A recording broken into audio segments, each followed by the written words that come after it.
আজকে ছিল আমার বাড়ির ভিত পুজো। সো হ্যালো এভরিওয়ান, কেমন আছো তোমরা সবাই? আজকে ছিল আমাদের বাড়ির ভিত পুজো, কিন্তু আমি সকাল সকাল উঠে এই যে আমার এই একটাই কাজ থাকে, পড়ানো। যেহেতু আমার স্টুডেন্টদের পরীক্ষা চলছে, তার জন্য আমি কোনোভাবেই আমার পড়ানোটা কামাই করতে পারবো না। আর এদিকে বাড়িতে ভিত পুজো হচ্ছিল, সেই কাজটা থেকেও বিরত থাকতে পারবো না। কি করা যাবে, মা এদিকে সব পুজো জোগাড় করেছিল আর আমি ওইদিকে পড়াচ্ছিলাম। তারপরে এখানে পুজো হয়ে যাওয়ার পর এখানে সবাই প্রসাদ খাচ্ছিল।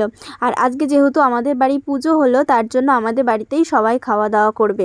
তার জন্য আমি স্নান টান করে একদম রেডি হয়ে গিয়েছিলাম আর এইদিকে শুরু করে দিয়েছিলাম রান্না। যেহেতু আজকে বাড়িতে পুজো হচ্ছে, তাই আমিষ রান্না কোনোভাবেই করা সম্ভব নয়, আজকে হবে নিরামিষ রান্না।